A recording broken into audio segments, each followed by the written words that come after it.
in Benjaminian words, a constellation of Marrano thinkers who all use Jewish motifs without actually naming it as such. And my inspiration actually came from, I always thought that we need something like a special methodology to approach these thinkers in order to make any sense of what they're saying. You know, Adorno, Benjamin, Derrida, their emphasis on the messianism, a different kind of messianism than a Christian one. And the inspiration came from three sources. One was Derrida. Derrida, who for the last at least decade of his life insisted on some mysterious secret by saying, you won't really understand what I'm talking about unless you understand my secret. It was almost like telling the secret de polichinelle, like you know, the secret is just right there, right? Unearth it, uncover it, and you'll understand everything about me. The magic key. Yes, and he called himself in his autobiography a Marrano of French Catholic culture. It never really developed much as auto-identification, but I thought that this is definitely a kind of a clue he's giving us to his secret. And then I read interview with Max Horkheimer in the 60s about the Frankfurt School. This was the time where Max Horkheimer already returned to Judaism.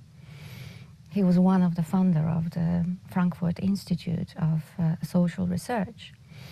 And he was asked by the interviewer just to give a very short, one-sentence definition of what Frankfurt School was all about. All this intervention of critical theory.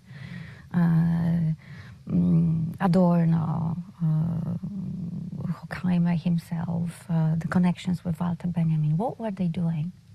And Horkheimer answered, Judaism undercover. He just gave it this very simple description.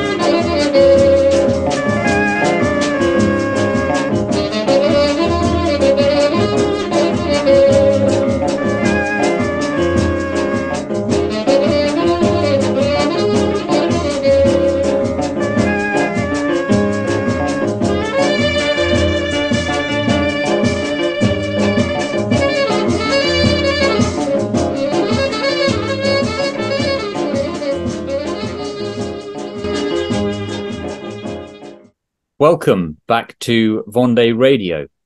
It is September the 8th in the year of our Lord 2023. Today is the solemnity of the Nativity of the Blessed Virgin Mary. And I am joined once again, it's a great pleasure to be joined again by Mr. Will Tucker, independent researcher and scholar, and the co-host of the Dr. Deep State channel. Mr. Tucker, happy feast and welcome back to Vendée Radio. Thanks for having me. It's a pleasure.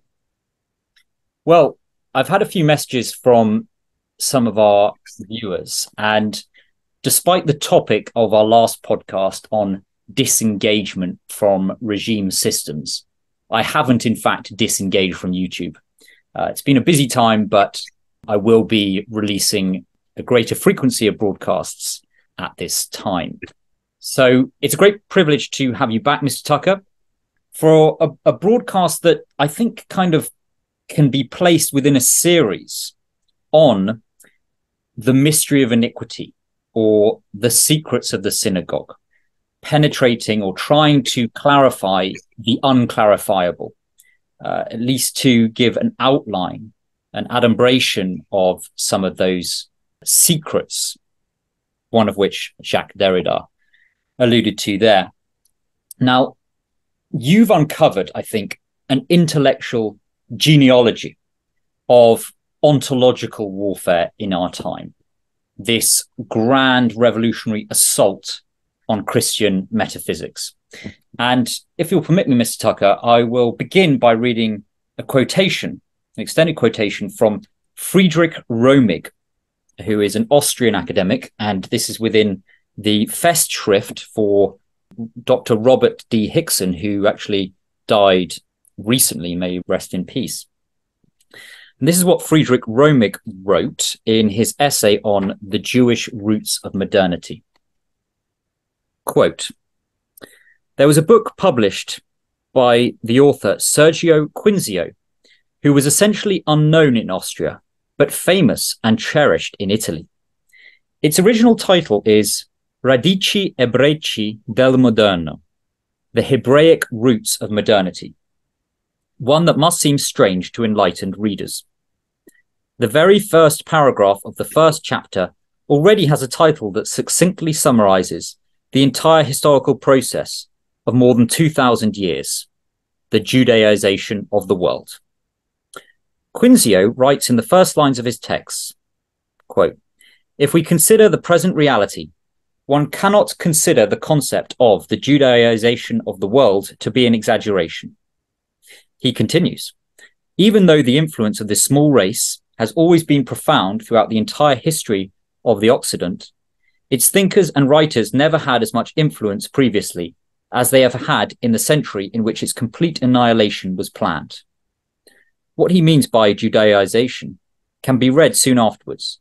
The Judaization of the world, which culminates in our century, consists in the implementation of Jewish categories. Categories are for him the key concepts or principles of all thought and action. According to Quinzio, Jewish thought is, in contradistinction to, for example, the Platonic approach, quote, "dynamic, multifaceted, not reducible to one system. It knows no magisterium, no dogmas, no eternal truths that exist independently of time and circumstances. In the vast rabbinic literature, there can be found for nearly every statement a counterstatement. Contradiction becomes the foundation of modern dialectical thinking, which removes the logical principles of identity, consistency, and the excluded middle. Subjectivism, relativism, and tolerance thereby gain importance. Even the, quote, Jewish sacred is not eternal. It is to say movable and flowing, and is essentially materialistic. The materialistic, earthly, physical takes prominence, for example, in the laws of food preparation and hygiene. The sacred is made profane, the profane is made sacred. The barrier that separates the sacred from the profane in other religions is torn down. It disappears. This disappearance dissolves the hierarchical order of society. Equality becomes a commandment. Differences in social background, family origin, gender and race, and religious belief lose their significance. Discrimination is forbidden. As a consequence of its inconsistency, Jewish thought is profoundly restless. That is why, for a long time, the Jewish mode of being has been wandering, the meandering of the nomads, compelled by an irresistible inclination to tear down barriers, to break established norms of conduct, to dissolve firm convictions and boundaries. The figure of the modern intellectual with his critical engagement towards society is a Jewish creation. In the modern era, critical thinking and critical rationalism claim to be exclusive methods. Quote, "The critical zeal that is still inherent in the Jewish intellectual has its roots in his people's ancient opposition to idolatry." End quote. The fundamental revolution of the transition from antiquity to modernity, which still influences us, is the Jewish Revolution, which brought us from cosmic sacredness to the profanity of history. The Judaization of the world shows itself most clearly at the present time, which has brought forth as a consequence of modernity the radical lack of coherence, insecurity, and disunity. Only after the, quote, violent annihilation of the present age, end quote, can there be hope for the coming age of the complete reign of God and of peace. Anyone who considers this thesis of the Judaization of the world as the byword and characterization of the historical process will quickly remember a multitude of quotations from famous commentators, philosophers, politicians, and church leaders that confirm this thesis. One might recall Karl Marx, first of all. In On the Jewish Question, he writes, The Jews have emancipated themselves insofar as the Christians have become Jews, end quote. The Jewish god Mammon is now also the god of the Christians. The Jew has acquired monetary power. Through the Jews, the love of money has gained control over the world, and the practical, money-loving spirit of the Jews became the spirit of the Christian people. According to Marx, the Jew, with his monetary power, determines the fate of the entire German Empire and of Europe. A book by Yuri Schlezkine, professor of Russian history at the University of California, Berkeley, The Jewish Century, has been discussed widely. With extensive documentation, he defends the thesis that the 20th century was the Jewish century and was a preparation for the emerging Jewish age. America is for him the epitome of modernity, a state without a common national identity, consisting of many minorities, and thus without aliens or discrimination against them. The dismantling of borders, the open society, democratization, globalization, unification, the free flow of capital, goods and services are expressions of the Jewish spirit of modernity and of the increasingly dominant mercurial thinking. Modernization is nothing other than everyone becoming Jewish. So, Mr. Tucker, does that quotation resonate with some of your own research and writing on the imposition of Jewish categories of thought as a very central aspect of modernity? It certainly does, and in fact, I don't know what else I have to add to that. That was very profound. And yes, the research I've been doing into the origins of modernity has led me to similar conclusions. And to back up to the video you first presented, that modernity or modernitas via moderna is a cryptotheology of Jewish messianism, following the via negativa, or the Jewish negative, as Harold Bloom has called it. So double agents, dual citizens with dual allegiances is a typology of the Jewish messianic spirit that goes back before Weimar to Shabbatai Zevi, who we talked about before, the false messiah, antinomian messiah of the 17th century. Jacob Frank, his protege, Spinoza, and the Marranos before that. Moses Cordovero said that the Messiah will be a Marrano like me. The Joachim de Fiore, the heretical millenarian, who was accused by a Cistercian abbot during his time of being a false Jewish convert. And then back to the Gnostic heretics of the early centuries of the church, like Marcion, Arius, Valentinius, who are all also accused of being Jewish false converts. And this is a thesis that I hope to deconstruct, that Gnosticism was something that was introduced by the reinscription of paganism, the ancient Greek paganism, into early Christianity, that then seeded into Judaism in the Middle Ages that produced Kabbalah. One of the most preeminent scholars of Jewish mysticism today, Moshe Yadel, says that in his New Perspectives in Kabbalah, that the seeds of Gnosticism date back before the time of Christ, into the first centuries BC and before to the Babylonian exile and even to Egypt, and that they were always lurking and harbored within the Jewish tradition, the Jewish mystical tradition. This via negativa, this coincidentia oppositorum that we'll get to momentarily. So, our thesis here, that the attack on the church, modernism, that the popes of the 18th and 19th century identified, is best understood against the backdrop of the medieval synthesis, which combined the ancient philosophy of Greece and Rome with Christian theology. Modernitas, the project of modernism, seeks the upheaval of a Christian Neoplatonic concept of being and the church teachings that sustain it, specifically the Augustinian concept of the church as the millennial messianic kingdom of God on earth as it is in heaven, with its sacral authority over the temporal order, as well as Thomistic ontology centered on the analogy of being, also called the analogia entis, which I hope to be able to somewhat outline. It's a very complicated concept. So anything you want to add there? I think that's very helpful at elaborating what we've discussed previously as well. I'm looking forward to this. Just to say that people's perception of Jewish influence often focuses too exclusively on networks of power and coordination. Not to say that those aren't important, of course, but perhaps more important are habits of thought, our categories, our languages, our the management of economy of symbols, particularly sacred symbols, that itself changes our way of thinking and estranges us, distances us from the Christian edifice, as you say, perfected in the medieval synthesis. Our audience will be familiar with the genealogy of cultural Marxism and its roots in Weimar Germany. And I know you're going to elaborate on that. So over to you. Yes.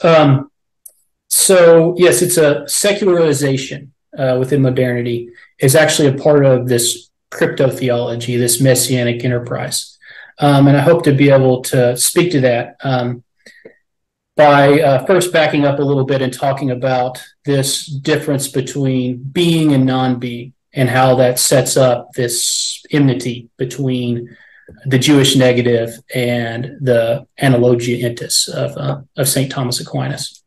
And I hope that what I'm going to say about the analogy of being will kind of clarify what I was trying to speak about with the economy of images and signs in our previous discussion about how, within the Jewish milieu, we have this prohibition on the signification of the divine and the transcendent, and how this doctrine of St. Thomas allows for the representation of God, but only in a kind of participatory analogical way, not one that's fully the same, but not one that's completely separate. So the concept of being and non-being was a problem in ancient Greece, particularly with the philosopher Parmenides, which being is necessarily described as one, unique, unborn, and indestructible and immovable.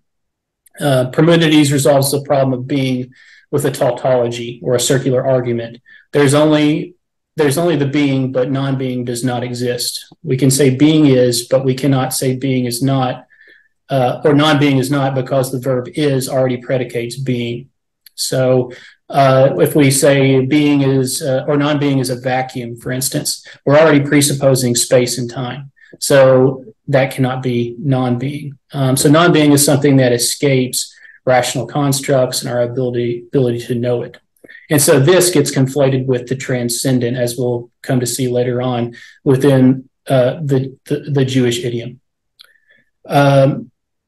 Already to describe non-being is to give it attributes, which is in contradiction. So the question from a very early stage for Western metaphysics is, what is being and how is it ordered over and against non-being? The ground of being is a source by which all descendant being issues, therefore being is hierarchical.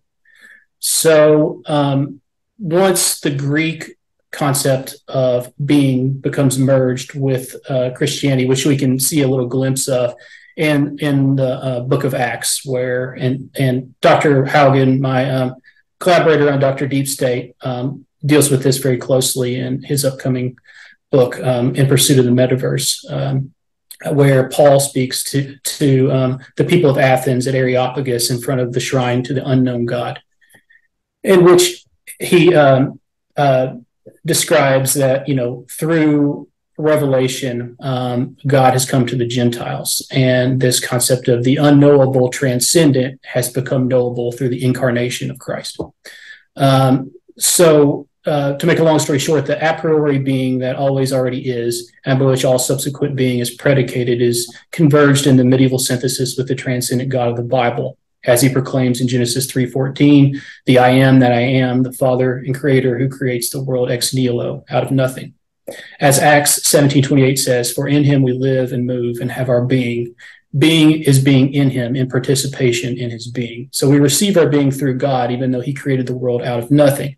And this idea of creation ex nihilo is very important as well for this kind of Gnostic, Jewish messianic concept that we'll get to with Isaac Luria's Zimzum, that the primordial being is actually nothingness, the non-being, and that God becomes to be conflated with this pleroma of non-being, out of which the world that we know is issued.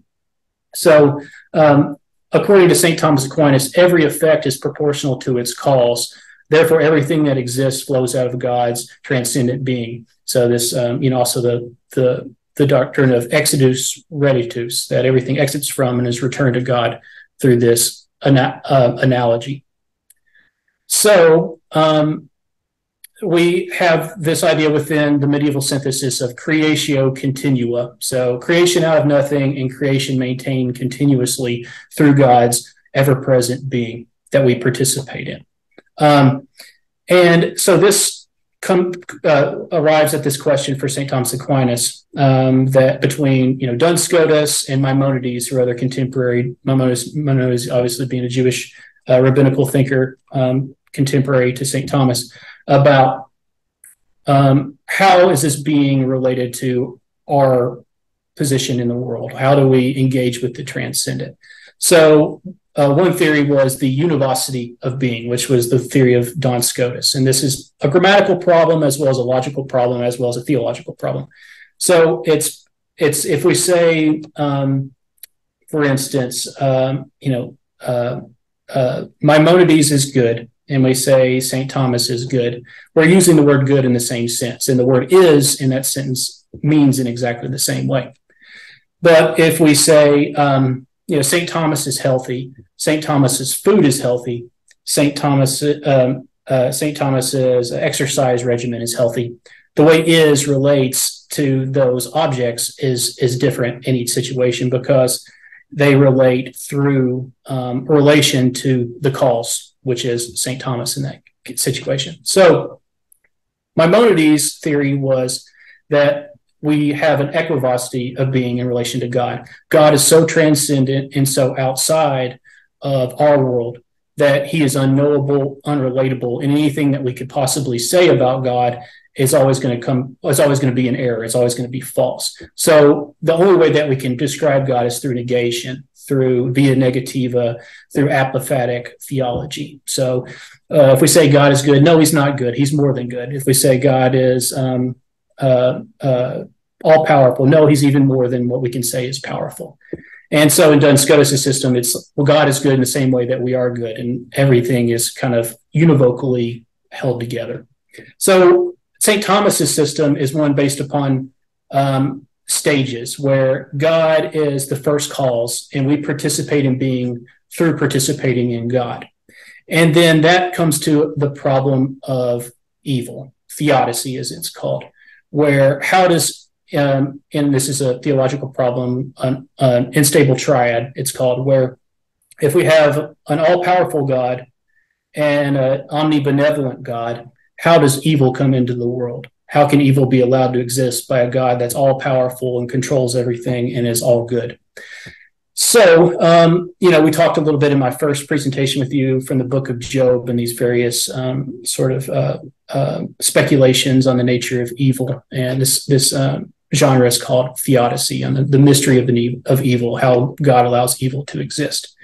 So within the scholastics, from St. Thomas all the way back to St. Augustine, the orthodox opinion on the nature of evil is that it's a privation. It's called the privatio boni, which means the privation of goodness. Evil is not a thing in and of itself, it's a non-being. So St. Thomas has a category for non-being in his four modes of being. First, the highest level of being is substance, and then there's accidents, and then there's potentials, which also are like becomings, and then the last stage is non-being. And non-being can only exist in relation to being, like as a privation, as an absence of something. So like, blindness is a non-being because it's the absence of sight, but it still has some being in the world because it relates, it participates in the concept of sight, in the substance of sight. Likewise, evil doesn't exist in and of itself. It only exists in relation to the good. So I wanted to provide just a little bit of background like that, because I feel like it's important to frame how this enmity, this conflict appears between in the Middle Ages after St. Thomas with the emerging Protestant revolution, Luther's theology, and this idea of the unknown or hidden God, stemming from Maimonidean concepts of the equivocity of being, that God's radical transcendence that's so totally other and outside of our being that we don't participate in him at all. And therefore, creation, the world that we inhabit, is its own entity in and of itself, fully autonomous and free of the sovereignty of God, because God has become totally retracted.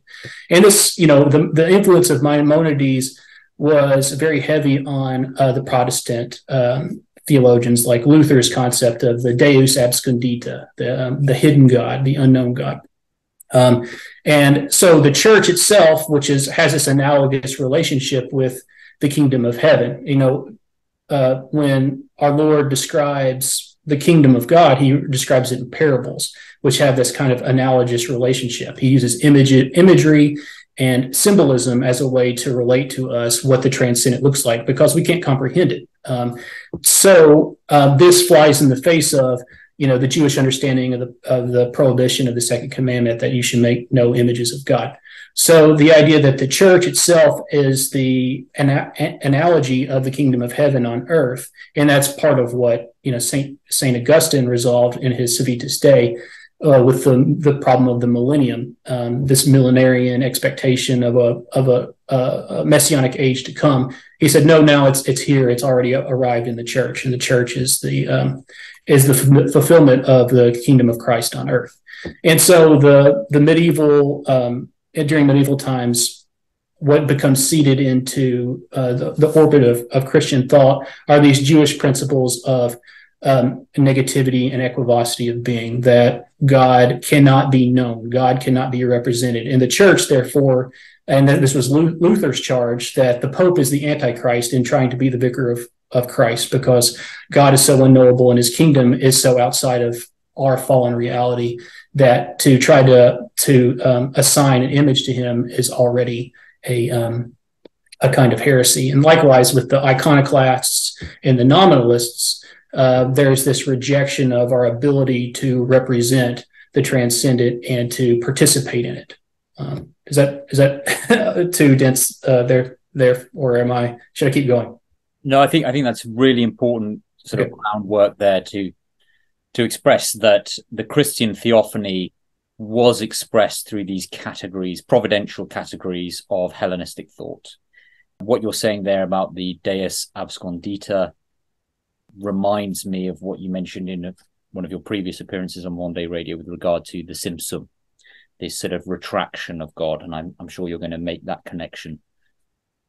Sure, absolutely. And I think it's important to understand that Messianism, the redemption of the world, is set up by the creation of the world, and the problem, the fall, or how do we conceive of from these two different perspectives, from the Orthodox Christian perspective and from the Jewish perspective. How do we imagine creation, and how do we imagine the problems that we face every day? Why are we flung, to use Heidegger's term, the flungness of being? Why are we flung into this valley of tears that we didn't choose to be born into? And this is kind of the Gnostic tension that has to be worked out. That's kind of what the theodicy, the problem of evil, is asking, is like, why do we suffer? Why do we experience evil? Why is there anything other than God? If God is all good and all powerful, why do we experience anything other than God? So it's important to note that Judaism does not have a concept of original sin. And this is not consistent throughout the entire history. It's alluded to throughout the Old Testament, the notion of, but it was something that was shed in the first centuries when they realized that the problem of original sin was resolved with the sacrifice of Christ. And it was just another proof of why Christ was the Messiah. So there became these alternate interpretations of why evil exists, and so today the Jews do not believe that they are marked with the sin of Adam, the original sin of Adam. So then how does the fall take place? Why are we in this stage of exile? Why are we not still in the Garden of Eden? So for our perspective, because of Adam and Eve's original sin, we have to deal with this problem. So God created the world and he saw that it was good. So creation is good, but there is this problem of evil that's sown into it by the enemy. And because Adam and Eve consented to something that was forbidden by God, they turned their, they didn't return, they didn't perform the ready-tos back to God. Instead, they turned toward non-being. Then it introduced this catastrophe into creation. So the concept of Zimzum is something that appears in the 16th century in the writing of Isaac Luria. And it is a Kabbalistic notion of the cosmogony, the creation story. How does being come into existence?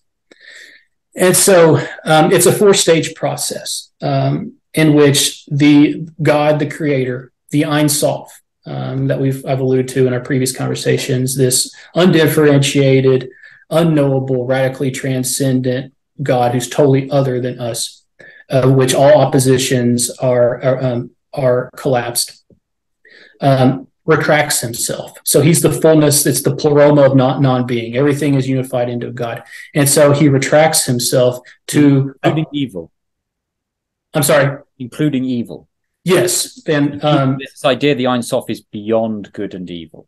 Beyond good and evil, beyond all oppositions, beyond light and dark, beyond heaven and above and below, beyond all opposites, and that's the coincidentia oppositiontorum is a concept that we've spoke about previously, and I think is very critical for understanding this Jewish Kabbalistic ontology and how it exists in contradistinction to the analogy of being the Thomistic ontology. So after the reason that Ein Sof implodes himself is to clear a space for something other than himself, because he is everything. And so in that implosion, it creates the pleroma, the pleroma of non-being creates a space for something other than itself. So the ground of being is actually the non-being of Ein Sof. Transcendence is, like I said before, conflated to the undifferentiated nothingness.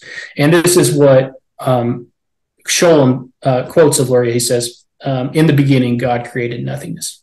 So after this implosion, there is a ray of emanation. And this is something I want to back up to and say, we have a lot of, there's a lot of confusion about Gnosticism and about Neoplatonism and about Hermeticism. And everyone is, in the Catholic truther world is trying to find that magic bullet of where does the heresy come in and what's the central thesis of Gnosticism. So you'll hear a lot of times people say, anytime you're talking about emanationism, you're talking about heretical Gnostic ideas. And that's not true, because the analogy of being is actually based upon a Neoplatonic structure of emanations.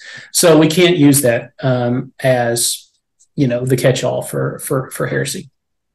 But within, as opposed to creatio continua, in which God is constantly emanating his being into the world in which we participate in, this is a once for all time emanation in which the Ein Sof emits a single ray of light into the nothingness.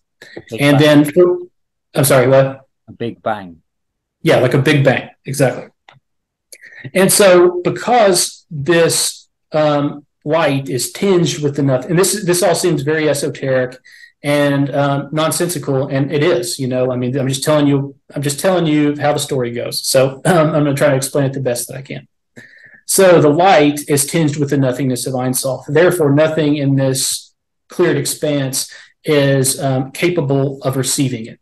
So the vessels that are prepared for it, how the vessels got into the nothingness, it's not explained. They are shattered because the power of the nothingness of the light is so tinged with nothingness that the vessels that were meant to contain it are shattered. And so this is called the Shivrat HaKalim. And I think that this, and there's many allusions to this, is a way of separating itself from the Platonic theory of the forms. These vessels are supposed to be the forms, the universal eternal categories in which we understand the transcendent, and God gives us, the archetype, the Platonic form for what a man is and what a chair is and what a tree is, and we receive our being through participation in those transcendent forms. So this is a way of negating those Platonic forms from the get-go. And so what ends up happening is the world issues out of this great catastrophe of the shattering of the vessels, and the emanated light becomes the sparks that become muddied and intermixed into this kind of chaos of the shattered shards of the vessels and the sparks of the divine, Ein Sof. And so then what ends up being the messianic story in this case is it is the job of humanity to extract out of this messy, botched, false spectacle of being, this unintentional creation, to extract out of it the spark of the divine and reconfigure the divine face of the Ein Sof, of the infinites. And so, anyway, it's all very very weird and nonsensical, but that's the creation story. So rather than creation is good and we have this parasitic problem of evil that we have to cope with until the end of time, creation is a botched job. Creation is a false spectacle. Creation is something that has to be overcome through negativity, through banging the spark of the divine against the shell of the vessel together over and over again until the spark comes out and we can sort of stitch these things together, reconstellate them, as Walter Benjamin calls it, into the image of God. So the image of God appears in the immanence, appears in the world. It's not something that we're waiting for God to return to us at the end of the time. It's our messianic, meaning the Jewish messianic obligation to bring this light into being through our own Gnostic work of Tikkun Olam, basically. Solve et coagula. Right. Translated into Masonic idiom, it's the same idea. Right. So within that understanding of that cosmology, you said they see humanity as redeeming the world, but it's a narrower category than that. They see the Jewish people as redeeming the world, which of course is a half-truth. Salvation is from the Jews, but they don't mean it like Christians understand that to mean. Instead, it is the Tikkun Olam, as you say. It is the reconstitution of those divine sparks, man as God. So, as I mentioned before, I think people are quite familiar with the origins of the Frankfurt School and cultural Marxism. But you have been reading a number of other associated thinkers, particularly theologians, Jewish theologians, whose work I think repays study for understanding many of the dynamics that we see in the world today, particularly this idea of messianic times. So perhaps we can look into discussing that. Sure. Yes. So this, unless you'd like to go somewhere else. No. This hop right into it. The legacy of Lurianic Kabbalah is, and I would recommend anyone who wants to know more about these secrets of empire, the secrets of the modern messianic project, to look at this person that you showed the video of early on, Agatha Balik-Robeson. And she has many of free downloadable PDFs online and many videos on YouTube in which she shows that the influence of Lurianic Kabbalah is seeded into Christianity in the Middle Ages. First, the Zohar appears by a translation by Ramon Lull, the kind of Renaissance polymath. And then afterwards, after a writer named Kristen Rosenroth gets a hold of the Lurianic writings, he introduces the Kabbalah Denudata, which is translated. And then there's this effort at that time during the Renaissance and thereafter to read into the Kabbalistic writings a kind of Christological Trinitarian idea, so that it can become as used as a way of evangelizing to the Jews. At least that's the exoteric justification for it. So you have what appears, it's called the Christian Kabbalah. And then this becomes very influential for the German pietists and this kind of underground stream of esotericists, alchemists like Ettinger and Jacob Boehme, and the thinkers who became very influential for what became German idealism, and Hegel's idea of spirit. So this is kind of the background of German thought that's leading up to the time in between the wars after World War I and Weimar Germany. So it's thought of primarily coming from a Protestant stream of thought.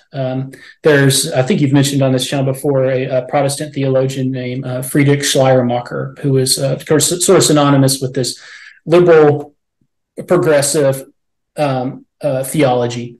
And so what appears in the Weimar period after the war is a kind of post-liberal theology of crisis, it's called, by two particular Protestant theologians, Adolf von Harnack and Karl Barth.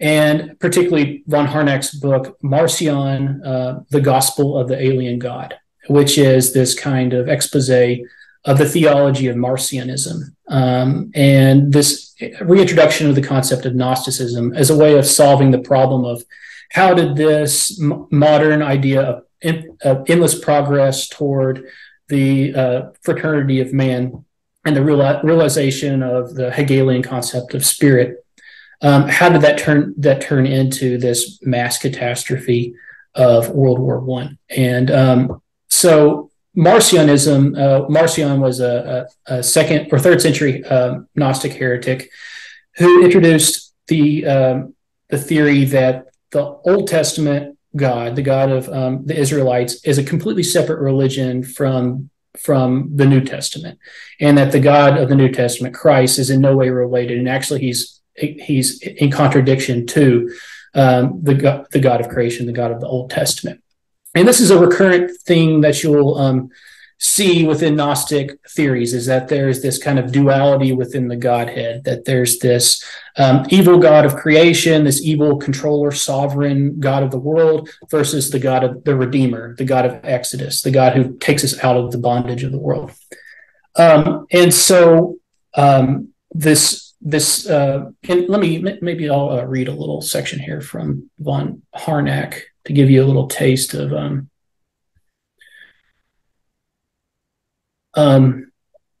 what he was thinking. So the Christian Gnostics took the concept unknown seriously. He's talking about the unknown God here. Their God, although the Father of Jesus Christ, was actually the unknown one. The connection of this God with the world has been completely dissolved. They were increasingly unable to relate the pure, good, and exalted God, whom they found within their bosoms, to the external world, which was so bad. Finally, the link is completely broken. The unknown God is not creator of the world. Precisely for this reason, he is the unknown one. The attributes of God, stemming from his inwardness as spiritual, holy, and good, exalted him so high above the world that he could no longer be thought of as its creator and governor. In the same process, however, the world came to be utterly devoid of value, since not only all value, but all true being also is sought to be in the unknown one. The world became a prison, a hell, something without meaning, an idle fantasy, indeed a nothing. All these judgments are basically identical. The world had lost its right to be, so that the palpable fact of its existence evoked every conceivable form of hostile judgment and condemnation. The Gnostics, however, still maintained an important reservation in this connection to man, which possesses in his spirit a spark of the very being and life of the unknown God. The saving act of the unknown God, who had become manifest, can only appear as the fulfillment of a binding obligation, an act that only gives assistance to what is really the self-redemption of the spirit that is, after all, divine, to become sicut Dei, become like gods. So this idea during the Weimar period, Weimar Germany is synonymous with social excess, sexual degeneracy, financial problems, inflation, and the lead up to like what became, the Third Reich. And but what you had was this kind of melting pot of Protestant radical thinkers like Harnack and Barth, and then these Jewish thinkers working within the Lurianic tradition who latched on very quickly to this Gnostic thesis as a way of speaking of, the catastrophe of World War I and a new way of thinking about God. They saw it as an opportunity to seed within the Christian lexicon their Lurianic messianism, the Tikkun Olam. And Adolf von Harnack's Gospel of the Alien God was incredibly influential during this time period for German thinkers and theologians. And theology was very chic at this time period, not like it is today. And what we also had emerging from other Christian thinkers during this time is the concept of political theology. So Carl Schmitt, who we've talked about a lot in our previous conversations, was very much in the mix during this Weimar period. And his concept of all modern theories of the states or secularized theological concepts, that's very much dealing with this kind of Gnostic theology of the unknown God that reappears within the immanence, that reappears in this kind of hidden form within the development of the world spirit. So Karl Barth is the next theologian I want to talk about. Barth, I'm sorry if I'm saying Barth, that's how it's spelled, and his contribution of crisis theology. And so he realized after reading Adolf von Harnack, that's exactly the way he was imagining the true theology. So like how Luther in his theology of the hidden God, the unknown God, that God is so transcendent he cannot be knowable. Likewise, Karl Barth, in insofar as he saw that the church was actually a false kingdom, an imposter, and the Pope, Martin Luther, called the Antichrist. Likewise, Karl Barth saw St. Thomas Aquinas' theology of the Analogia Entis as the Antichrist. He literally called it that. And the reason he did is because he saw this idea that God can be knowable or can be represented in this world is always a form of idolatry and a form of contradiction and heresy, I guess. So the crisis theology is also known as dialectical theology, that Karl Barth said. So a good way of thinking about this, we talked a lot about dialectic last time, and it's a very confusing concept, and it's often misunderstood as thesis, antithesis, synthesis, which is a kind of easier rule of thumb way of understanding what dialectic is. But actually, dialectic is in the Hegelian sense, is the unity and struggle of opposites, as we've called it. And the way Karl Barth says, within any problem, you have the yes-no side of the equation and you have the no side of the equation. And you have to work these two out in tandem with one another through a kind of constant negativity. And so Karl Barth saw the idea that the church could be the physical symbol of the kingdom of God as being always an aberration. And he said the church in its true form should be a crater. It should be this residue of the impact of the radical event of Christ coming into the world in the incarnation, and again playing off this kind of dialectic between the God, the creator of the Old Testament, and God, the redeemer of the New.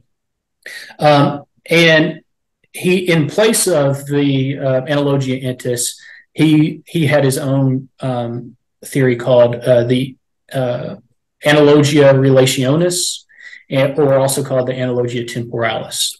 And it's based on a Hegelian concept of time as the negation of being.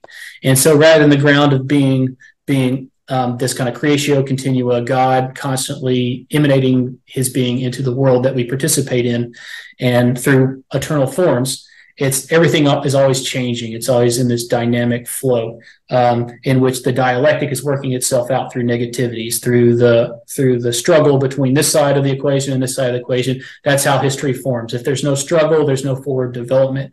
So it's a kind of infralogic, and it's an internal ontology that's self-relating rather than an ontology that relates to something transcendent and outside of itself. And so Karl Barth's theory of relationis is that inside the Trinity, God relates to the Son and the Holy Spirit in this kind of triad that is self-relating. And likewise, since God is totally outside of our reality, we are his other, so we are the no side of his equation. And likewise, anytime we encounter some other person in our life, there's this kind of relational dynamic that takes place. And through the again, like I said, this ontology of interrelation, the analogia relationis, that's how we can imagine God in the world. And it's very similar to this sort of Lurianic concept of the sparks that have to be extracted through dialectical conflict. So that's kind of the Protestant side, and the Christian, the pseudo-Christian side of Weimar theology. And I want to say, during this time, like I said, theology is very interesting to most of the philosophers and thinkers. Likewise, for Jewish thinkers, Christianity is very interesting. And we're still dealing with a time in which the church is the triumphant, has this image of itself as the triumphant kingdom of God on earth. And we have the supersessionist belief of, the church is the one covenantal people. And we have good popes, and we have, good liturgy, and on and on and on. We still have the Augustinian idea of the millennial kingdom. And so these, the thinkers I'm going to talk about, they're very much working as sort of Marranos, as they're very interested in Sabbatai Zevi, Jacob Frank, and this way of kind of infiltrating and smuggling in with them the cryptotheology of Lurianic Kabbalah and Jewish Messianism as a way to kind of deconstruct Christianity from the inside out. So they, in one moment, they'll conflate, Catholic theology and Protestant theology, and the next moment they'll work them against each other. And so they're just kind of sowing conflict and looking for contradictions within the theological assumptions of the medieval scholastic tradition, and then wedging them against each other to try to cause this kind of collapse within Christianity. So, nowadays, Jewish thinkers are much less interested in Christianity, but at the time they were doing this very kind of Gnostic reading of St. Paul. Obviously, St. Paul is very problematic for Jews because of his writings in Romans 9 through 11. And his statements like, Jews are the enemies of all mankind, and that they've been cut off from the covenant. Their branches have been removed, and in their place, the Gentiles have been grafted in, on and on and on. He has this very clearly supersessionist. I mean, there's a way in which, all are not Jews who are Jews of the flesh. There are ways of reading St. Paul, like, have they been rejected? Have they been revoked? May it never be. It's, he's kind of speaking the rabbinic language in a way, so to say that Christians are to make the Jews jealous in the anticipation and hope that they will be grafted back in, and that they will convert and accept the true Messiah. I'm sorry, what'd you say? Which they will at the end. So they will at the end. So the Jewish Weimar thinkers are Ernst Bloch, Hans Jonas, Jakob Taubes, Walter Benjamin, Martin Buber, and several others, but those are kind of the big names. And they're all kind of circling around these ideas of Gnosticism, of Lurianic Kabbalah, and Christianity, and trying to intermix all those concepts together. Do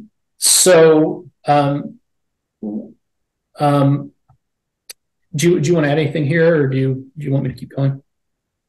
Well, just to say that from some of the reading that you sent me regarding Karl Barth and crisis theology, I think that was very illuminating. In particular, I think that you might say that the propulsion of messianic time comes from the state of crisis. And I sort of understand and read Carl Schmitt a bit more, but clearly this is within his field of thought as well. What we see at the moment, this acceleration of messianic time, is clearly because of the multiplication of crises. And so Karl Barth translates that into the theological field. Absolutely, yeah. Understand that is. An interesting research direction to go in is to look at the relationship between Karl Barth and Hans Urs von Balthasar. They were very close friends and colleagues, and thinking of reading von Balthasar's theology of Analogia Entis, and also Balthasar positions himself as like this preeminent historian of Gnosticism. And that's something that all these Weimar thinkers are doing, is kind of revisiting Gnosticism as a way to try to pluck out of it or try to resolve the problem within it, because they see this window of opportunity in which the church, and this gets revisited and exaggerated even more after World War II, that the church is the restrainer, the church is the katakon, the church is a thing that's holding back catastrophe and the end of the world is something that's fading away. The church didn't prevent the crisis of World War I, the mass catastrophes of that, and likewise, since the Protestant Reformation, there's been this kind of steady internal fighting within what's left of Christendom and of Western civilization. So Martin Buber is also a colleague of Barth. He's a Jewish colleague, and he's someone who appears very often in the writings of von Balthasar and of Cardinal Ratzinger. And he's often looked at as kind of like a secular humanist philosopher who has like a kind of Jewish background. And he talks about the I-thou relationship. He talks about dialogue, about how, a lot of the sort of present church theology of dialogue and encounter is coming out of Buber's thinking about the I-thou relationship, is that, when we encounter the other, like how God is totally outside of our reality, when we encounter the other, we experience this, God, or the Spirit of God is kind of brought forth from this dialogue relationship between us and those who are different from us. And that's the way that we should imagine the presence of God in the world. And so another important thinker is Ernst Bloch, and his book called Atheism and Christianity, a Jewish thinker obviously invested in kind of deconstructing from the inside Christian theology. And within this book, this theme called The Subterranean Bible and the Wisdom of the Serpent. So Bloch's thesis is this idea, coming out of Marcionite gnosis, that the God of the Old Testament, rather than, because he's Jewish and doesn't accept the New Testament, that there's a separate God from the book of Genesis to the book of Exodus. And so the God of Genesis is like the Gnostic demiurge, the God of sovereignty and of rule and of punishment. And then the God of Exodus is the God of deliverance and redemption, and who comes to lead the people out of the bondage of Egypt and into the risky desert of becoming, into the risky desert of self-constitution. And so the desert becomes this symbol for imminence, for this world that we inhabit now. So Canaan is the hope of the promised land, the new world, the world at the end of time. But in the meantime, we are given freedom, because God, the true God, the unknown God, who's retracted himself out of creation, has returned in this form of the serpent, the one who violates the laws and transgresses the sovereignty of the world and leads us into self-constitution. So the concept of history here for the Jewish, from the Jewish perspective, is history written with a capital H. That is, it's a kind of holy history that's divorced from nature. It's a kind of exodus out of natural law and into self-constitution. So within modernity, we can see, nominalism as being this system in which we constitute reality. We're not dependent on eternal forms and Platonic archetypes and things that are established from on high in advance, but it's something that we create for ourselves within the immanence. So, I want to maybe read a little snippet from Block here for a second. The best thing about religion is that it makes for heretics. Religion is religio, binding back. It binds its adherents back, first and foremost, to a mythical God of the beginning, a creator God. So rightly understood, adherence to the Exodus figure called I will be what I will be, and to the Christianity of the Son of Man and of the eschaton is no longer a religion. Only an atheist can be a good Christian. Only a Christian can be a good atheist. What is decisive? To transcend without transcendence. So what we have within the Jewish thinkers of the Weimar era are kind of two different strains of thought about Gnosticism and the Lurianic myth, which can be described as a kind of Gnostic nihilism, a world-negating impulse that sees reality as a botched job that must be negated and stopped in its tracks, and another idea of a kind of pantheistic immanentism, in which because God is retracted from the world, he's given us over to our own self-constitution, and we now have the Messianic mandate to create the world in the image of God, and redemption happens in the immanence through history. So there's this attempt to define that world negating and associate that with a kind of Christian gnosis, and to point to Karl Barth and Adolf von Harnack and point to them even as anti-Semites and say, well, since they're saying that the God of the Old Testament is actually the evil Gnostic demiurge controller God, then they're saying that the Jews are, their religion is a false religion. And so it's actually anti-Semitic, even though you can see that, Harnack and Barth are, Barth was very much involved in the signing of the Barmen Declaration, and he's very much anti-Nazi. And anyway, I wanted to read from Hans Jonas, who kind of is on the side of the pantheistic immanentism, that the world is its own, has its own mandate to itself, to self-constitution. So he has this, and he wrote a book that's very influential called The Gnostic Religion for Eric Vogelin, his Gnostic thesis that Doug and I, work with quite a bit on our channel, and also in In Pursuit of the Metaverse book. And he has this myth in this essay, which I recommend, called The Concept of God After Auschwitz.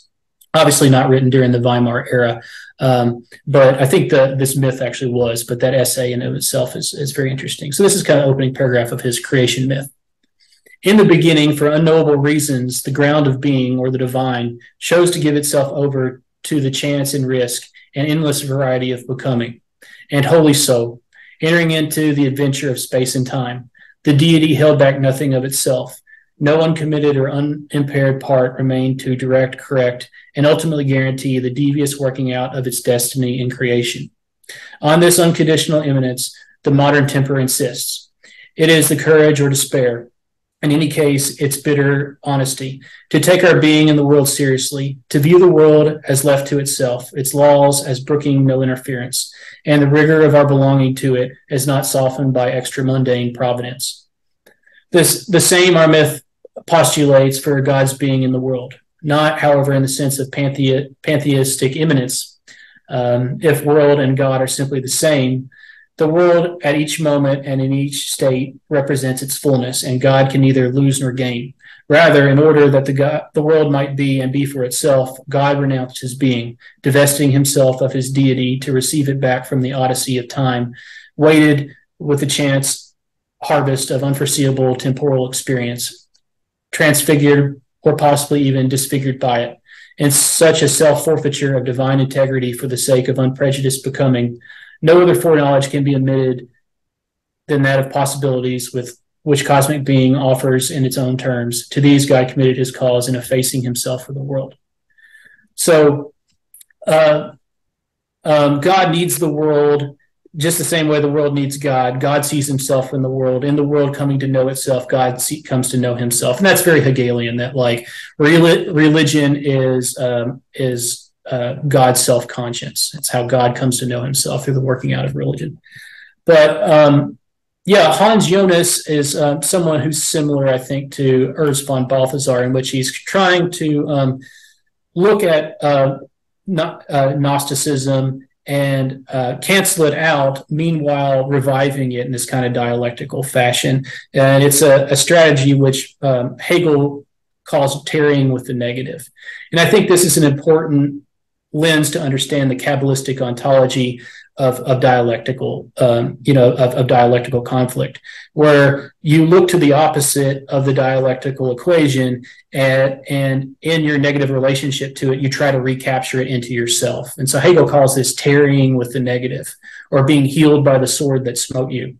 And when you read someone like Benedict XVI, Cardinal Ratzinger, you see that like every sentence is the negation of the previous sentence, and he's like working from both sides of the equation, back and forth, as a way of sort of and this is within the dialectical theory. It's called sublation, and it's an alchemical term, which means it's a contradiction, where it means to lift up, to cancel out, and to overcome. And sublate means this kind of like lifting up through negativity. So another thinker from the time period is Jakob Taubes, who I think is very devious thinker, very much working within the Sabbatean Frankist idiom. His book, Occidental Eschatology, is something that I think people who are interested in this should start with, in which he talks about this dialectic as an alternative to analogy. He's very explicit about that. It's a separate ontology. It's a way of escaping the analogia entis. So negation, of course, is the constitutive element of the dialectic. Spirit does not keep itself from death or destruction, but tarries with the negative, healed by the sword that smote it, the magical power which turns it into a living being.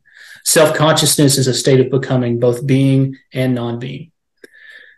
So, I spoke a little bit last time about this idea of the coincidence of opposites and the coincidentia oppositorum. And this is very foundational within the Zohar, and even much, much earlier Jewish mystical writings. A 2nd century rabbi named Reish Lakish spoke very clearly about this coincidence of opposite that takes place within the transcendent ground of non-being, within the Ein Sof, and how that's the model for overcoming reality, is through kind of bashing together opposites until they no longer have this firm contradiction. It's a type of ontological sublation, overcoming distinctions through crisis and through conflict. And that model that I spoke about last time, the orbital, the kind of the orbit or the ellipse, in which two opposite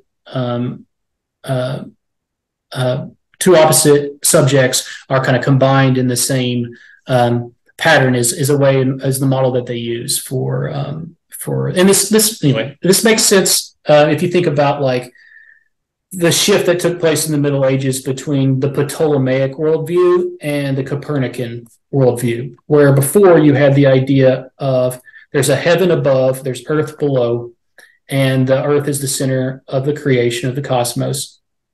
And then whenever that shifted toward the Copernican model, now there's no longer heaven above. Now there's only everything in this kind of continuum. And so what's left is just future. Heaven becomes future, where there's no longer up or down. There's no longer anything outside other than this vacuum of space. So what becomes a source of transcendence is future, and the way that we get to future is through these kind of orbital gravitational patterns in which two things which are in contradiction through a kind of positive and negative charge, through a kind of electrical energy that's caused through friction and tension. That's how the world moves forward, and that's how we try to get toward transcendence, rather than through waiting patiently for a God who's transcendent and outside. And remind me, when we get to talking about Messianic time and this thesis of the passion of the church, I want to revisit this Jewish theodicy of the Yeser Hara, and how good and evil are kind of these two opposite hemispheres within, good and evil rely on one another. So the coincidentia oppositionem is a concept that's very central to the Kabbalistic ontology. So the Kabbalists denote that Ein Sof, the infinite God, is a unity of opposites, one that reconciles within itself even those aspects of the cosmos that are opposed or contradict one another.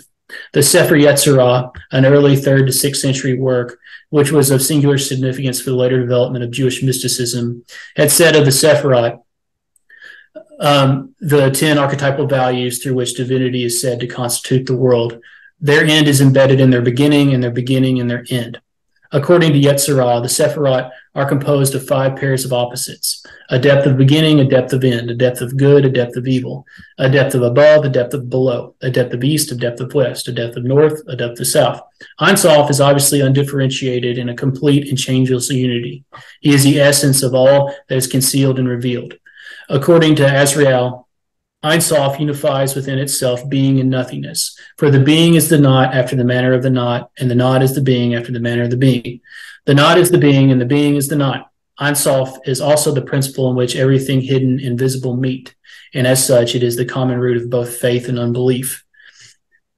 The very essence of the Sephirot involves the union of opposites, and this unity provides the energy for the cosmos through dialectical tension and struggle. The nature of the Sephirah is the synthesis of everything and its opposite. For if they did not possess the power of synthesis, there would be no energy in anything. For that, and this is not the synthesis in which they become the same, it's that they enter into this type of network or this type of orbital pattern. For that which is light is not dark, and that which is darkness is not light. So rather than we say, the light exists because it radiates from God's being, we say light needs darkness and darkness need light, and they cannot exist without their other. They can't exist without, lightness can't exist without dark, and darkness can't exist without light, rather than, darkness is merely the privations. It's the absence of being. The truth of the opposite perspectives is necessary in order for both God and the world to actualize their unified essence. The very meaning of the cosmos involved a dialectical movement from non-being to being and back to nothingness. And so the Kabbalists or many of them arrived at similar conclusions about the problems of not being. They too professed literal adherence to creatio ex nihilo, even as they reversed its intent. Most of the early Kabbalists taught that creation from nothing inhered in the emanation of Chokmah, divine wisdom, and the second of the Sephirot. From the first of all the divine emanations, Keter, or crown, or corona.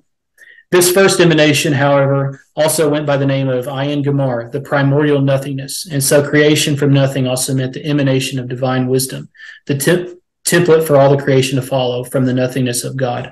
So wisdom comes from nothingness. Wisdom is the realization that being and non-being are unified in the nothingness. I mean, it's that simple and it's that opaque at the same time. Mm-hmm. Yeah, hence the mystery of iniquity, the satanic inversion.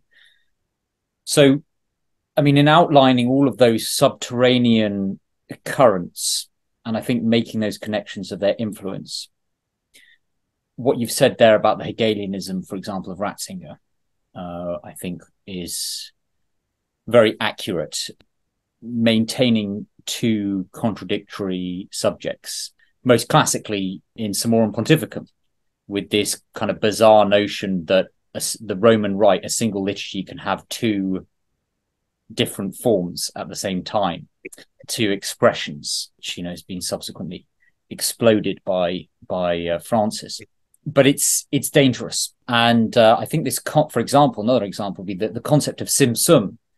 It sheds light on the catastrophic collapse of the church since Vatican II and the kind of posture of managed decline that has been adopted by the popes and nearly all of the bishops since then.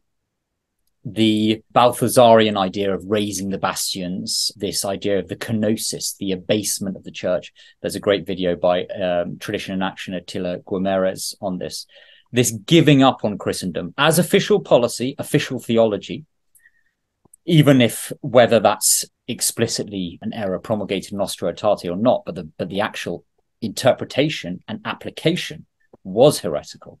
In short, this de-Augustinianization parallels the concept of God vacating a space for creation, according to Kabbalah.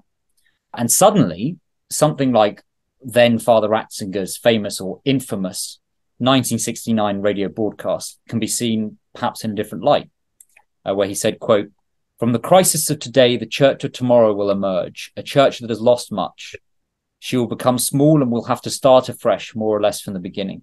She will no longer be able to inhabit many of the edifices she built in prosperity. As the number of her adherents diminishes, so it will lose many of her social privileges. In contrast to an earlier age, it will be seen much more as a voluntary society entered only by free decision. As a small society, it will make much bigger demands on the initiative of her individual members." End quote. So there's a kind of reading there that it's like the church entering into the risky desert of becoming. Exactly. Yeah. Yeah. And you can really see this, like the way that, obviously von Balthasar was a teacher and of Cardinal Ratzinger. And, this relationship between Balthasar and Martin Buber of dialogue, encounter, like I mentioned before, and then Balthasar's relationship to the analogy of being, which the more you look at it, the more you realize, okay, he's trying to work this out dialectically with Karl Barth's idea.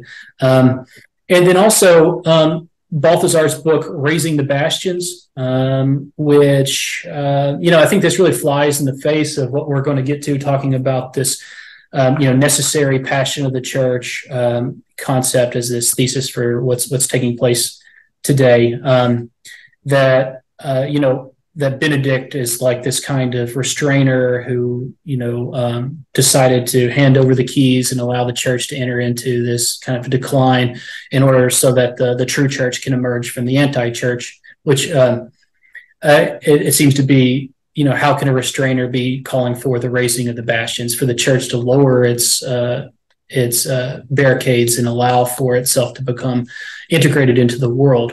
As Balthasar's book says, and as Benedict, I think there's a really good Tradition and Action article about how Ratzinger had quoted from that book. And I found this in another book that was recommended. I think you can download a PDF off of Tradition and Action called Americanism and the Anti-Christian Conspiracy. It was written in 1898, around the time of that Civilita Catholica articles that we've talked about before, by the abbot Henry de Lassus, and it was approved by the Archbishop of Cambrai. And it's a quote from the head of Grand Orient Freemasonry, who was a Jew named Crémeau, and he's talking about the Universal Israelite Alliance. And he says, "The Universal Israelite Alliance does not stop with our cult alone. It addresses itself to all the cults. It wants to infiltrate all religions as it infiltrates all countries. That enlighten men without distinction of worship in order to unite them in this Universal Israelite Alliance, whose purpose is so noble and so broadly civilizing. Its goal is the recognition that all religions based on morals and tending toward God are sisters and must be friends among themselves. Its goal is to raise the barriers that separate what must come together someday." And it just seemed like a very, interesting connection and phraseology there. Maybe just a coincidence.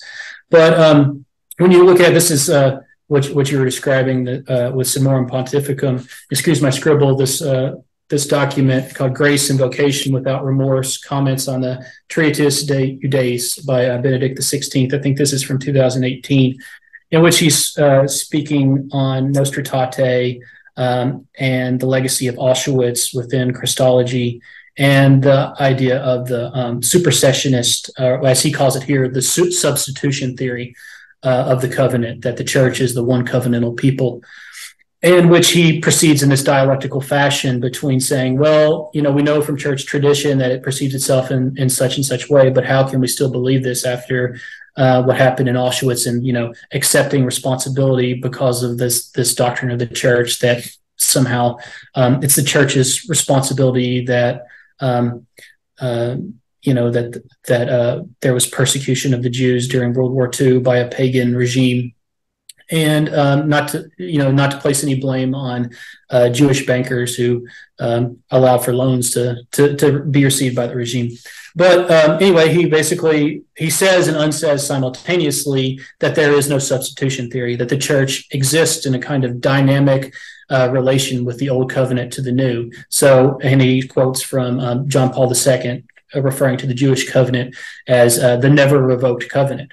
So it's a document claiming that it's still in continuity, in the hermeneutic of continuity between the doctrine of supersessionism, yet at the same time it's saying the opposite. And like I said, every sentence is the negation of the previous.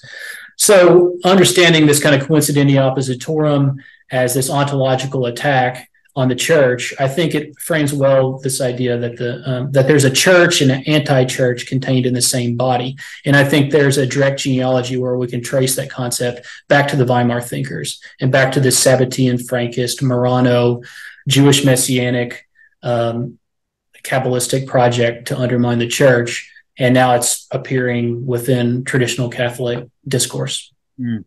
Yeah, I want to come on to those signs of the engineered messianic time, this engineered apocalypticism that you've identified. Just to respond there on the supersessionism and these seeming errors of John Paul II, Benedict, which are just as grave, it would seem, as Francis's, but go rather uncommented on, particularly within the neo-traditional tradservative space. So Dr. Romig writes, in Europe, all indications are that Caiaphas, not the Galilean, has finally won. A few days after the end of Pope Benedict XVI's 2007 visit to Austria, the director of the Center for Jewish Studies at the University of Graz, Klaus Hurdel, pointed out that, quote, modern Europe can be called more Jewish than Christian. Judaism, not Christianity, is the center of Western civilization, end quote. The process of Judaization has also reached the Catholic Church, the Roman Catholic Church, with full force and has shaken her credibility. In the face of the Holocaust, she feels urged to distance herself from the Adversus Judaeos theology and also from its great saints, such as Ambrose, Chrysostom, Augustine, and Hilarius, as well as from many popes, even those who have been beatified or canonized, together with their encyclicals. Even clear passages in the Gospels and the Epistles on the deicide and the judgment of the Jews who do not believe in Christ and who have, quote, the devil as their father, John 8:44, are now deconstructed and relativized with the help of the historical critical method. While the church once assessed human rights such as religious liberty, freedom of speech, academic freedom, and freedom of the press as madness, one might recall the Syllabus Errorum of Pius IX, or the anti-modernist encyclical of St. Pius X, Pascendi Dominici Gregis. They now belong to the indispensable elements of the dignity of the human person, which is no longer tied to any contribution to society. The claim that the church is partially guilty for the Holocaust is no longer refuted, but is instead met by admissions of guilt. The church, the Bible, the evangelists, and apostles all seem today to be, quote, anti-Semitic. For nearly 2,000 years, they are supposed to have created the spiritual and emotional preconditions for the Holocaust. So, as Bishop Williamson said, it's an unspeakable tragedy, what has happened here. And sadly, among those who should be aware of the gravity and the dimensions of this tragedy, there are strains of confusion into the discourse. And I think this is, again, one of the signs of the times that we should abide.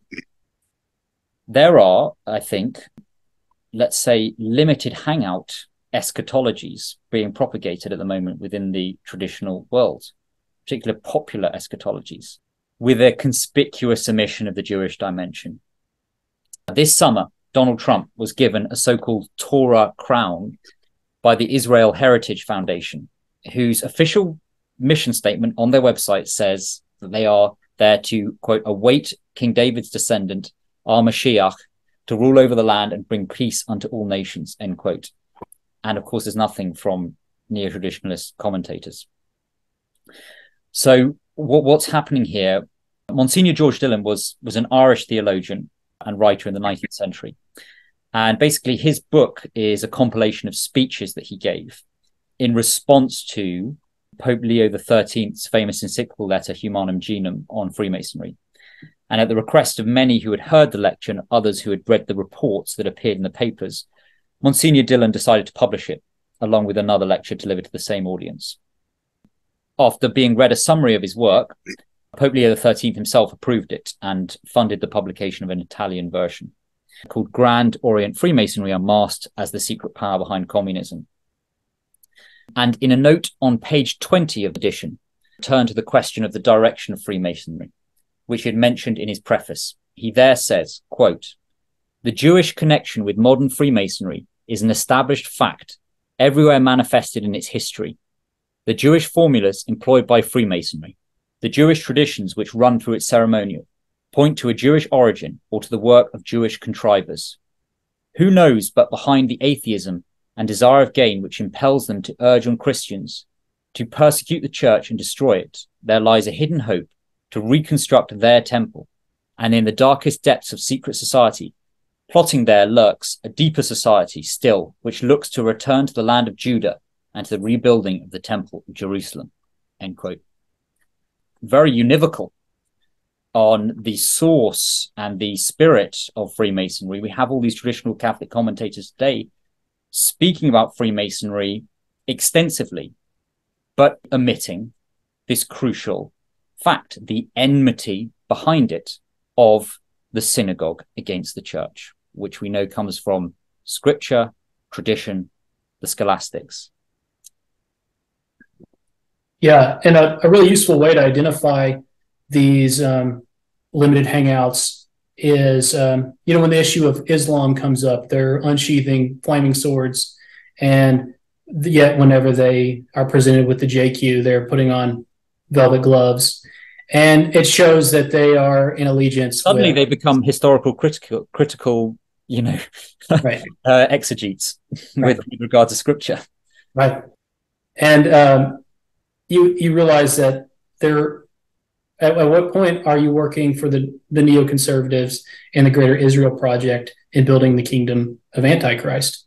And if we look at scripture, the New Testament and the eschatological texts, they're always pointing to the synagogue. They're not pointing to the lodge. They're not pointing to the mosque. They're pointing to the synagogue. And there's also the warning in Revelation that he who adds to or takes away from this will be blotted out of the book of life. So if we're omitting the source of enmity between the church and its enemies that's leading us toward the end times, then at what point is it a sin of omission? And at what point are we leading others astray? And at what other point are we participating in the destruction of the church and its Augustinian place as the restrainer? And I think this, it's kind of circling around this, what is the Katekon? Is the Katekon the church? Is it the emperor? Or is it the Sensus Fidelium that looks to the church as being the kingdom of God on earth that's holding back the mystery of iniquity? And it almost seems like this theory of the passion of the church is a kind of clever way of inducing the consent of the faithful to accept the church's collapse and to give up on it and to let it enter into this kind of this messianic time and the state of emergency. It's coming out of some statements that were made by Peter Seewald, who is a historian of Benedict XVI, and who was also a former Marxist. So he knows how to read Giorgio Agamben. And this thesis on the passion of the church comes out of this book by Agamben called The Mystery of Evil, which talks about Benedict's writings on Tychonius, who was, I think, a 4th century Donatist heretic, whose writings on eschatology had some influence on St. Augustine's City of God. St. Augustine's thesis that there is the city of God, the city of man, and that there's an overlap, and that insofar as the city and the church are pointed toward the transcendent and toward God through our Lord, then they participate in the city of God. And insofar as they're pointed toward the world, then they participate in the city of the devil and the mystery of iniquity. And again, that kind of idea of theodicy is kind of undercurrent there of like, that's what's pointed toward the transcendent participates in being, and that's what's pointed away from it participates in non-being. It's a privation. It doesn't have any ontological reality in and of itself. So this Tychonius had, his thesis was that the church is composed of two, it's bipartite. It has two parts. It's, has one hemisphere and another hemisphere like the brain. And one side is evil and one side is good. And this is a direct reflection of the Jewish theodicy called the Yetzer Hara. And in shedding the concept of original sin, they came up with this idea called Yetzer Hara, which is basically that man is created with both a good inclination and an evil inclination. And again, according to the creation or the Coincidentio Oppositionem, perfect worship, ideal worship is to worship God both with your good inclination and your evil inclination. And the evil inclination exists so it can be the dialectical foil for the good inclination. And that's how history and that's how the world develops. And we wouldn't wake up every morning and we wouldn't go to work every day if we didn't have this dialectical tension that we had to deal with. And so that's the way that they resolve this problem of theodicy. Likewise, this book by Giorgio Agamben, which is pulling from Benedict and also Tychonius, is saying that it's the church's duty in order to root out the anti-church. That's the bipartite side of the good church. Is it has to enter into this passion in which the true church leaves, it vacates, it goes through this kind of kenosis, this zimzum, this withdrawal of itself. And that's the actual mystical way of interpreting Pope Benedict's self-retraction and resignation, that it's a way of inaugurating this sort of engineered collapse of the church that's actually for the good, so that the true church can be appeared and can remove itself from the mystery of iniquity that's been sown in its midst. One of the major problems here is that enmity is not something that's from within the church. If we look at the Bible, it's saying that the enmity is within the older brother, the seed of the serpent, you den of vipers, the seed of Cain. It's clear and it's repeated over and over again that the enmity is between the non-believing Jews who are still with us until the end of time. And, it's always pointed to, it's a miracle that the Jewish people are still here and they're still with us. Well, it's part of what Christ said was going to happen. So, of course, the Jews will be with us until the end of the time. And we have the eschatological hope that they will be converted in the end of time.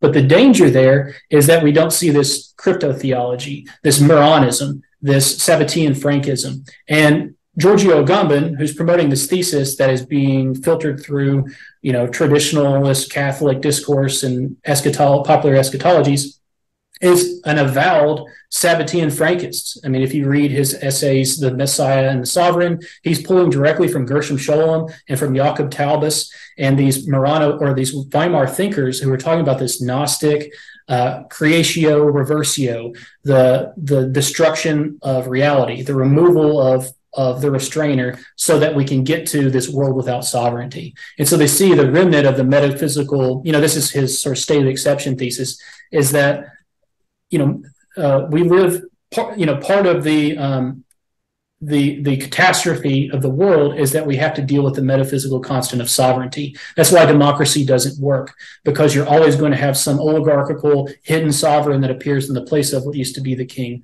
There's not going to be, popular sovereignty, because there's always going to be someone behind the scenes pulling the strings. And anytime there's a state of emergency, a sovereign appears to decide the exception. And according to Carl Schmitt's thesis of sovereignty, and of secularization, the decision is a miracle because it falls outside of the natural law, and this is kind of his, all ideas of the state are secularized theological concepts. And this idea of secularization that's why the Jewish thinkers love Carl Schmitt, is because they allow them to use these theologies as a way of kind of creating this immanentist eschatology, as a way of undoing the church's sovereignty and sovereign claims over the temporal sphere. And that's what's taking place. But it's not enough for the Pope to be taken out of the way and become an agent of the synagogue. It's not enough for the emperor to be, there to be no holy, monarchs anymore. It has to now be that the true believers and those who still see the church as the reservoir of all being and the kingdom of God, for them to give up on that image too. And it seems like this is a really diabolical way of introducing that concept. Yeah, I think this is where you've been able to shed light again on what the Book of Revelation means by strong delusions with this non-linear warfare model, ontological warfare. To give an example, a state of crisis at the moment with child trafficking.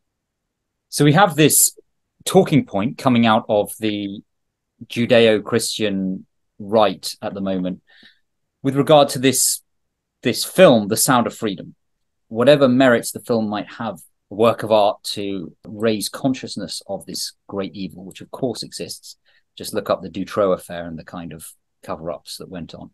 Nevertheless, the kind of messaging, the subtext that's delivered and the agenda of the people behind it, I think is one that people should be cautious of. And I'm concerned how many people are being drawn into the agendas that are being promoted pretty blatantly. For example, by Jim Caviezel, who one can't help but look at and think of our Lord, which is very powerful.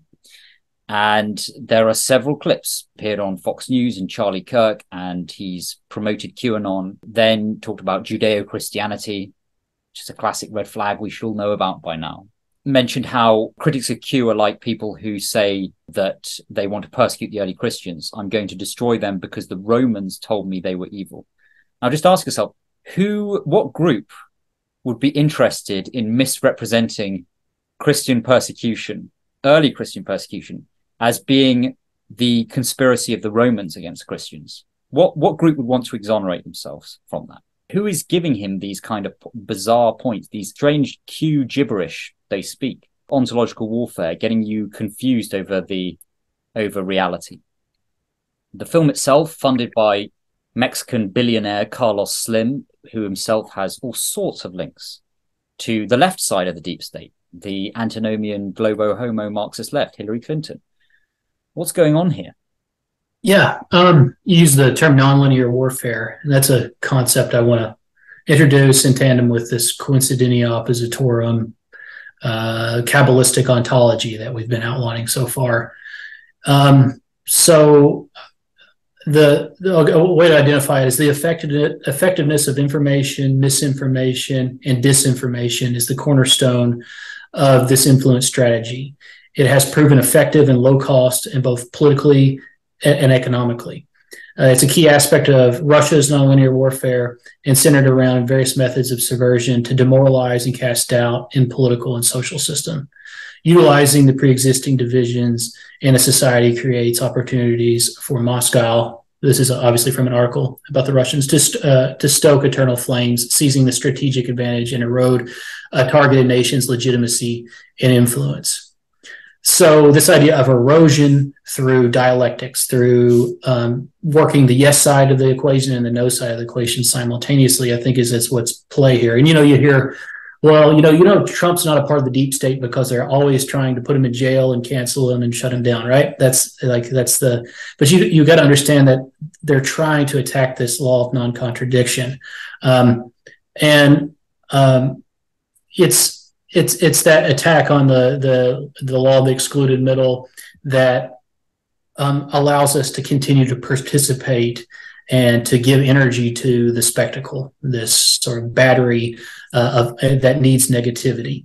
And so you're going to have revelations like, Jeffrey Epstein and child trafficking. I've seen these videos where people have visited Epstein Island and the temple there, and people just with boats out in the Caribbean, and they go up to it, and it's just like a cardboard box with like Trump lol decals sticking on the side of it. It's not even like an actual architectural temple. And so then that revelation, what do you do with that? Is it where is the side, where do you get to the bottom of the psyop? And I think that's part of the game here, is to elicit us into this process of like, digging, going down rabbit holes, and trying to get to the bottom of questions that are meant to just kind of keep us in participation with the spectacle, and seeing that there's still some skin in the game. And they're like, oh, another one you hear right now is that election cycle's coming up because they're rolling COVID back out. I want people to understand that they just pushed a button. They didn't need COVID to rig the election. They have the voting machines. They just pushed a button, and they can push a button at any time. So, it's like a spectacle on top of a spectacle. It's more about that. I think that, as one of your previous guests, Jonah Van Nineveh, talked about this problem of consent, the sensus fidelium, people's belief.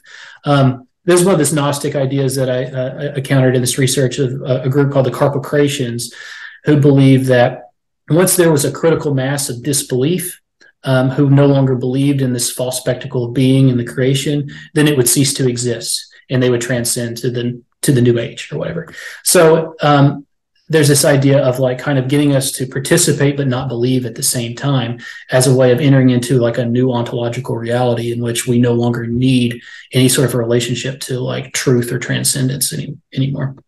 But it is very discouraging, and that's part of the Jewish Messianic project, again, is to collapse ontological ideas back into the pleroma of non-being of the Ein Sof.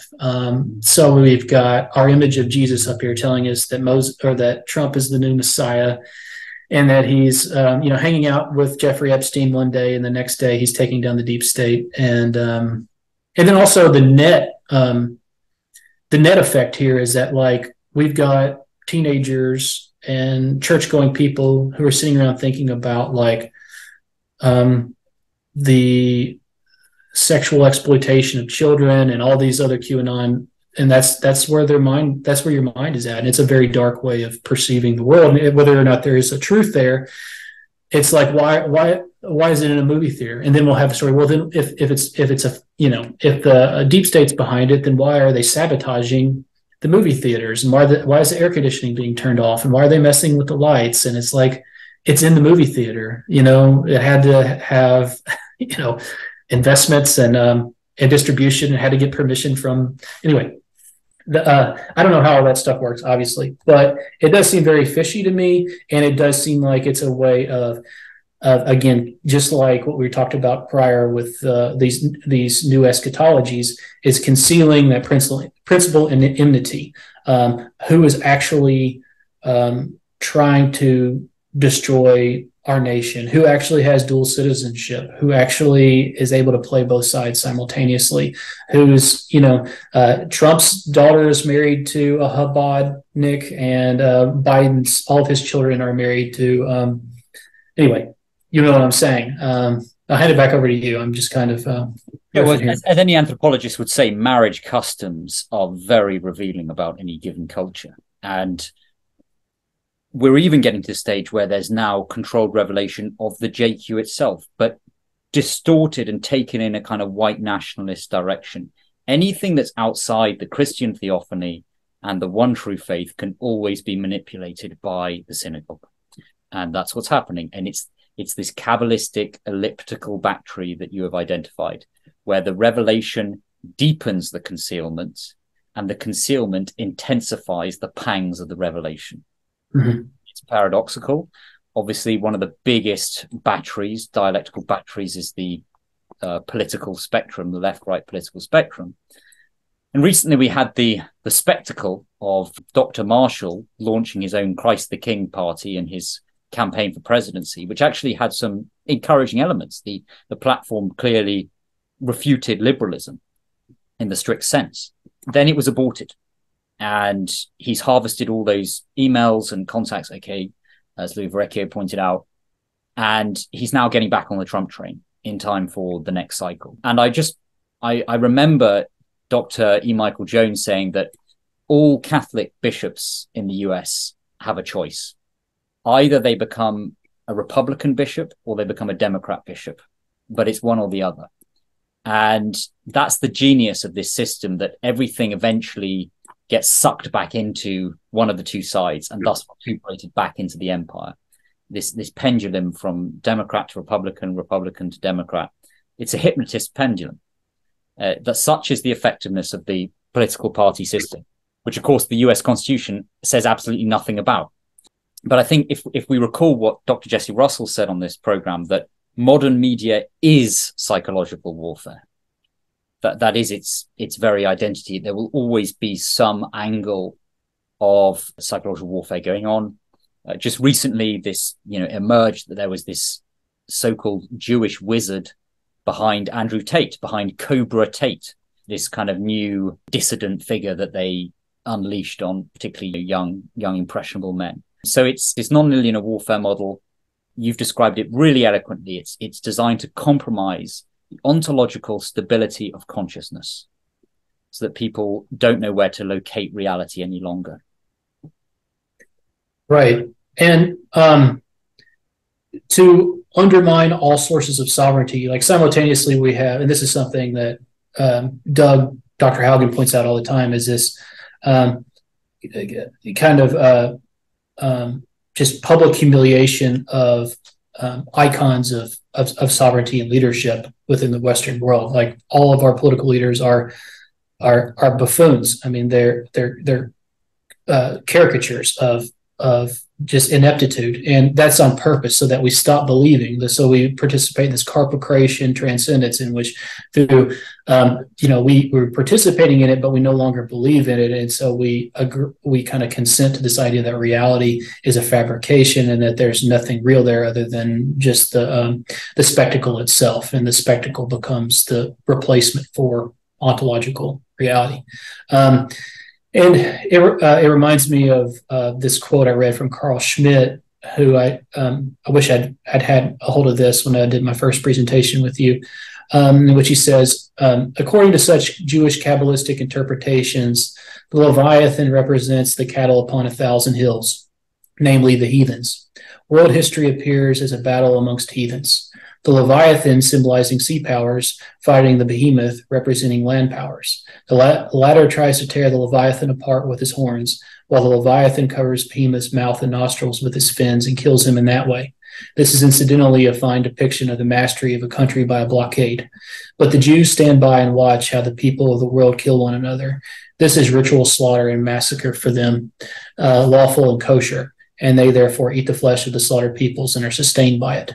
And this is the image that they have as the kind of dawning of the Messianic age, in which they're feasting on the holy serpent, the flesh of the holy serpent. And also it's a good little allegory for how you take these ontological distinctions and wedge them against each other and stand back and wait for them to auto-destruct and then reap the rewards of their destruction. And anyway, kind of a humorous side note, I saw this video recently of Roseanne Barr, which is, growing up in sort of rural South. My parents were very scandalized by the Roseanne show when it first came out in the early 90s. And I remember them being, thinking this is not the way that they wanted their culture represented, as this kind of working class, white, degenerate kind of, upside down family. And then I think it was in 1990, Roseanne Barr did a national anthem, sang the national anthem, in which she basically mocked the whole thing and sang it as poorly as she possibly could, and like spit on the ground, and was as undeferential as she could possibly be.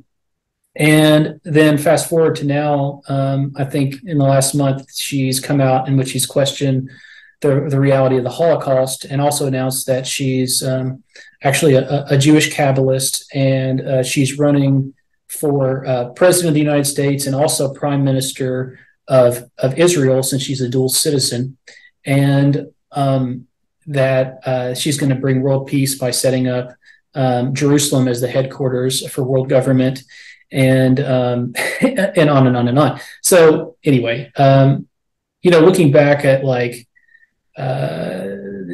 if someone came out and said, if I had been wise to this, and as a kid, like that Roseanne Barr is actually this sort of Marrano who's coming into your culture in order to create degeneracy. And that's what I want to say to the people who are buying into the the Sound of Freedom, child trafficking. I'm not going to call it a hoax because I do think there is some reality there. But into the spectacle of that is that it's eliciting a kind of social degeneracy, and it's a type of mind virus, a brain worm that you can't stop thinking about. And it's like you go around all day with this sort of dark lens in which you're seeing every hotel and van that drives by as a possible child trafficking thing, and it overwhelms your outlook, is what I'm trying to say. And then you have to say, well, what interest would the people feeding me this narrative have, and trying to insinuate that outlook? Yes. As you elucidate yourself and Dr. Haugen in your forthcoming work, In Pursuit of the Metaverse, this ontological warfare, getting people to give up on reality. Is there a virus? Is there not a virus? Is Trump at war with the deep state? Is he not? The profusion of these holy fools, Kanye up there saying that he loves the Jews, he loves Hitler, he's a Nazi. It's a derangement that is designed to get people to lose faith in God as the sovereign of history. And I think, as you laid out, the Kabbalistic eschatology is that once there is a critical mass that no longer believe reality, there will be a paradigm shift towards their messianic utopia. Yeah, and I wanted to point to a book I found online, James Larson, War Against Being. It's framed mostly as a critique of the theology of Joseph Ratzinger, Benedict XVI, with the minor error that Mr. Larson has some, I think, unfounded critiques of the SSPX. But otherwise, I think the book is very, very good. And I'd like to just read a little quote from this. I believe that there is a profoundly disturbing reason for all this apparent confusion. Thus far, I have dealt with the reality and concept of being and the war that is being conducted against it. In Thomistic ontology, the flaming swords which guard the gate of being, and therefore to all reality, are the principle of contradiction and the principle of the excluded middle. These are the logical principles inscribed in our hearts and minds by God, which are the foundations of all of our perception of reality. These principles simply say that a thing either is or is not, that a thing cannot be and both be and not be, and that we do not have a third alternative, something, as it were, in the middle between being and non-being. To dismiss either of these two metaphorical angels guarding the door of being is to swing open wide the doors of hell, and to surrender ourselves to intellectual insanity with moral and emotional insanity a short distance down the road. That's very articulate, and I think it accords with some of the ontological warfare we're seeing at this time. So your book, Dr. Haugen's book, dealing with the simulacrum, this empire of spectacle, the purposeful confusion between the sign and that which is signified, between the symbol and the reality, from where comes the ontological pessimism which they're trying to sow. So I think going forward, we need to, as Catholics, cease to look for political solutions within liberalism. This is about being faithful to the teaching of the church. Liberalism in a strict sense, that is indifference towards divine revelation, public indifference towards divine revelation. And so any attempt to fold, any even branded as post-liberal but still liberal attempt for political action, political discourse that remains within that religious indifferentism. There was a very good article by Miguel Quesada, which I sent you recently, and I'd like to at least end my thoughts with his quote, where he said, quote, in contrast to Hegel, modernity was carved with the chisel of gnosis. The sword that will destroy it cannot be the same one that gave it life. Yes, that tarrying with the negative within Hegel, that we and that's another concept I didn't get to, but one of the Jewish theses is that modernity represents the second overcoming of Gnosticism through the immanence, where the first was Augustine's through the transcendence. And so, where we've eliminated through Copernican worldview the idea of a heaven above, now there's only future ahead, and this sort of spirit within history working itself dialectically toward some type of eschaton, which is also simultaneously a catastrophe. and through revelation and concealment and the unity and struggle of opposites. I think that's a good lens in which we see the modern spirit at work, and how it is a prime example of the Jewish messianic cryptotheology. Mr. Tucker, as always, and I look forward to continuing our conversation in the near future. Viva Cristo Rey. Ave Maria.